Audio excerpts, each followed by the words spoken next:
Bueno, buenas tardes a todos. Vamos a comenzar con la clase de niños de trastornos del neurodesarrollo, pero la vamos a dividir en dos. Y la primera parte vamos a hablar sobre em, em, cuestiones generales de desarrollo en niños.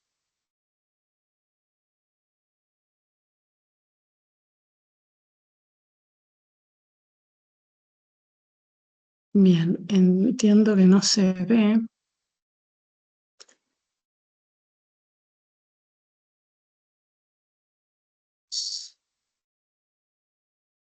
Muy bien. Em, el desarrollo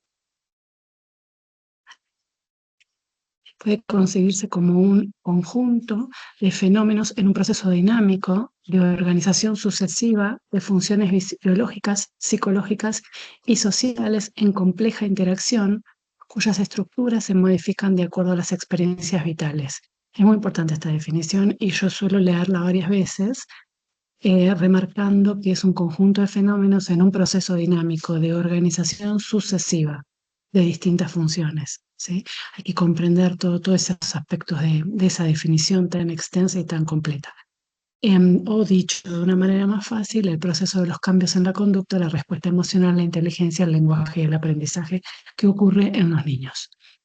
Cuando hablamos de desarrollo, de neurodesarrollo, tenemos que hablar de trayectorias, o sea, de cómo esos niños van adquiriendo los hitos, las pautas de desarrollo, las pautas de desarrollo que son esperables y comunes a todos los niños. Entonces, en el desarrollo típico de un niño, una pauta sucede a otra, al mejor estilo piagetiano, ¿sí? Em, Esas pautas suceden en un ritmo que es más o menos común en todos los niños, o sea, se da más o menos de la misma manera en todos los niños. Por ejemplo, todos los niños del mundo caminan alrededor del año de vida. Em, Autodesarrollo se refiere a un hito determinado. El hito es aquella pauta en la que todos los niños adquieren una habilidad a la misma edad. ¿Qué es lo que determina que hablemos o no de normalidad? Bueno, la normalidad es un concepto que está, digamos, bastante desvirtuado, pero en realidad tiene que ver con aspectos históricos, que lo que se considera hoy normal no se consideraba hace 50 años, ¿sí? Hace 50 años más o menos los niños controlaban esfínteres al año porque la mamá estaba todo el día en la casa. Sin embargo, hoy los niños controlan entre los 2 y los 3 años de edad. A eso se refiere con contexto histórico, una estadística, a lo que hace la mayoría, a lo que determina una sociedad. No todas las sociedades ponderan los mismos aspectos y por supuesto también a los avances al conocimiento científico, lo que se va logrando en el nivel de la ciencia. La importancia de una evaluación neuropsicológica implica pensar que cuando miramos personas, tengan la edad que tengamos, a hablar de áreas de evaluación. Y luego recién ahí vamos a pensar en cuáles son los instrumentos adecuados para indagar, evaluar esas áreas. En neuropsicología lo llamamos dominios neuropsicológicos. Y todo esto nos sirve para definir un perfil de fortalezas y también de debilidades o desafíos, como se estila mencionarlo ahora, definir si así, digamos, implica o si así lo amerita un diagnóstico, definir si así lo amerita o si así compete, corresponde un nivel de severidad. Por supuesto, también poder diseñar, armar, perfilar un plan de intervención ajustado a las necesidades de la persona que estamos evaluando. También indagar, pensar, estimar, prever necesidades de estudios complementarios, qué otras cosas tengo que mirar en este niño, en esta niña, producto de lo que voy obteniendo, producto de la hipótesis que tengo. Lo tengo que mandar a un neurólogo, lo tengo que mandar a un genetista, lo tengo que mandar a un nutricionista, lo tengo que mandar a un gastroenterólogo. Realizar recomendaciones terapéuticas y también, obviamente, realizar recomendaciones escolares. Pensando en los dominios, esta diapo está pensada justamente, está puesta acá para que invada visualmente a la persona que lo ve. Está puesta para que invada porque en realidad lo que intenta hacer esta diapositiva es que pensemos, que tomemos conciencia, que nos hagamos cargo de todo lo que hay que mirar. Entonces, fíjense, en orientación espacio-temporal tienen para mirar el espacio, el tiempo y el sí mismo, o sea, la orientación en, en estos aspectos. En cuanto a lo perceptivo, el reconocimiento perceptivo, la discriminación perceptiva, las funciones visoespaciales, el esquema corporal. Y cada uno de estos subdominios también se puede dividir en partes, ¿sí? El esquema corporal se desarrolla conforme se desarrolla el yo de ese niño y las habilidades visuales motrices y la organización compleja de gnosias. Entonces, tampoco es que con esto alcanza para pensar todos los subdominios, sino que esos subdominios están ligados al desarrollo, a la edad cronológica. Si hablamos de praxias, praxias constructivas, ideatorias o ideomotoras, si hablamos de atención, podemos hablar de orientación, de amplitud atencional, de atención focalizada y selectiva, de flexibilidad atencional, de la atención distribuida, de la atención sostenida y de la inhibición. Si hablamos del lenguaje, vamos a hablar de fonología, de lo léxico y lo semántico, de lo sintáctico a nivel de discurso y de lo pragmático. Si hablamos de funciones ejecutivas, podemos hablar de la organización, de la planificación, de la flexibilidad y la iniciativa. Si hablamos de razonamiento, podemos hablar de categorización, de abstracción, de semejanzas y diferencias, de relaciones analógicas y de razonamiento lógico. Y si hablamos de memoria inmediata, memoria reciente, memoria de trabajo, memoria a largo plazo episódica, memoria semántica, memoria procedimental y prospectiva. Insisto que cada una de estas se puede dividir en subcomponentes, pero todas tenemos que tenerlas en nuestra memoria RAM a la hora de pensar en una evaluación en una persona, en un niño. Cuando hablamos de trastornos del neurodesarrollo, vamos a tener que pensar en que esas trayectorias que mencionábamos antes, esa adquisición de pautas e hitos que mencionábamos antes, no son iguales en todos los niños. Acá conviene aclarar que desvíos o anomalías o cuestiones atípicas en las trayectorias del desarrollo pueden ocurrir en niños de desarrollo típico, ¿sí? Esas trayectorias inesperadas o no del todo adecuadas se dividen en cuatro.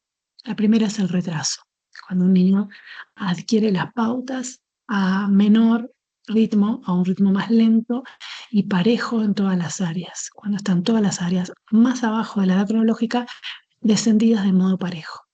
Luego tenemos el desvío, que es que cuando un niño tiene un desarrollo diferente al esperado. Después tenemos la disociación. Por ejemplo, un niño, dos pautas que deberían ir juntas, no lo están. Y por último tenemos la regresión, que es el niño, los niños que pierden habilidades adquiridas, pierden funciones o pautas adquiridas previamente, como por ejemplo ocurría en lo que era la demencia de Heller o el trastorno desintegrativo de la infancia.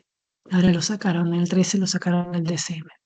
Entonces, es importante que pensemos las áreas de evaluación en términos de hitos del desarrollo, en términos de desarrollo típico, en términos de desarrollo atípico, y acá nos metemos con muchas, más de un área alterada o más de una, y por supuesto las áreas. Las áreas se pueden dividir, lo hice yo, pero hay distintas bibliografías que las agrupan distintas, pero de una manera u otra, pero todas más o menos tienen los mismos contenidos. Un área es el lenguaje y la comunicación.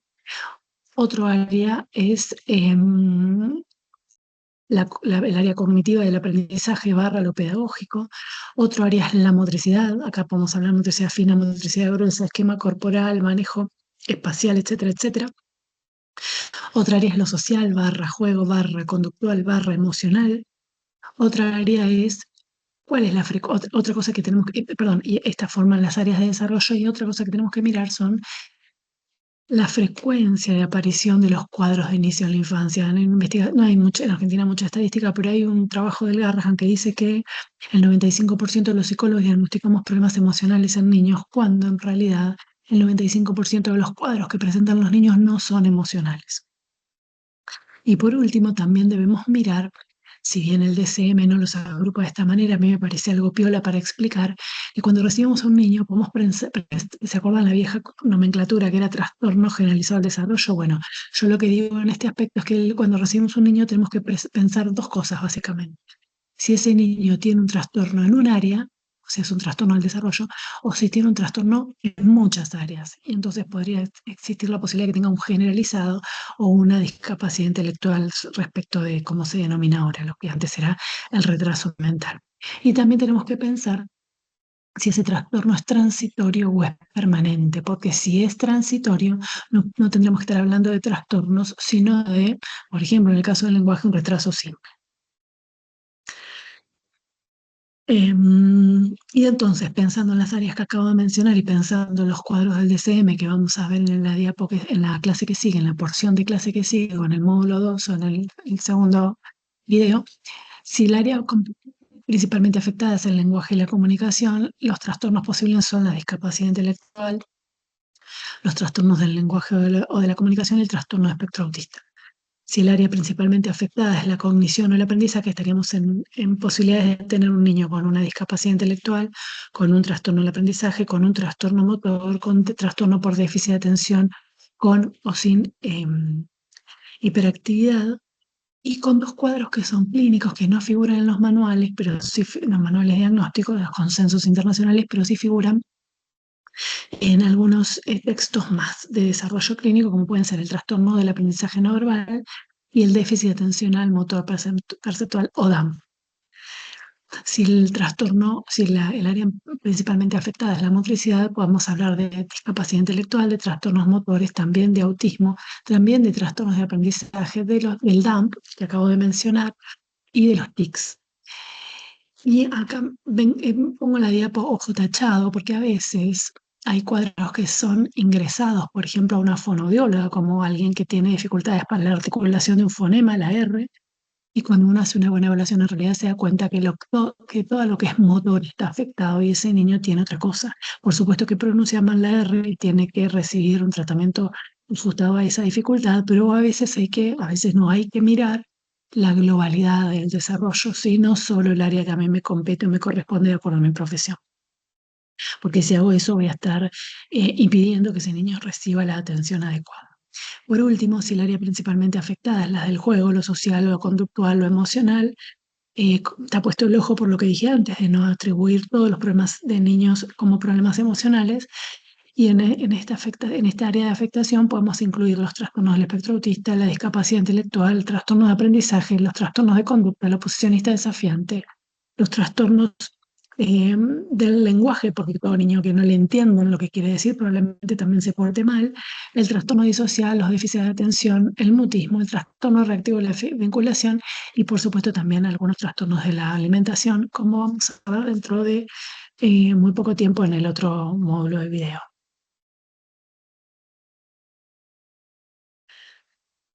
Muy bien, entonces conviene refritar algo que mencioné someramente cuando hablamos de personalidad, que es que una evaluación es un proceso multimétodo, multitécnica, multiinformante y pluricontexto. Cuando hablamos de evaluación en niños, yo digo que esto también aplica para adultos, aunque esto es una teorización de unas autoras de niños.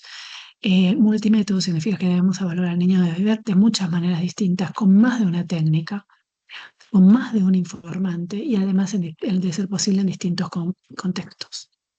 Y entonces vamos a realizar tres tipos de diagnósticos. Un diagnóstico etiológico que va a intentar buscar la causa de la condición, el por qué le pasa lo que le pasa, y en general esto está hecho por un médico. Un diagnóstico categorial, que es parte de nuestras incumbencias, con categorías definidas en manuales de uso internacional, porque son consensos para hablar un idioma común. Y además permiten el acceso al sistema de salud y avanzar en las investigaciones. Y un diagnóstico funcional, ese es el perfil de fortalezas y desafíos que presenta ese niño, y en el que vamos a tener que considerar las barreras y los facilitadores, o los factores de riesgo y los factores protectores. Y en base a esto se van a poder diseñar las configuraciones de apoyos necesarias. Todos estos aspectos van en paralelo y no son excluyentes.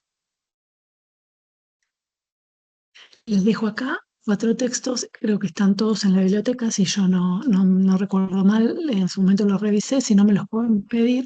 El libro de Neuropsicología Infantil de Portellano, el libro de Neuropsicología Infantil de Grañana y Fejerman, el manual de neuropsicología pediátrica de Chema Ruiz y la neuropsicología del desarrollo infantil de Roseli Matute y Ardila. Muy bien. Listo en este video. Nos vemos en el próximo.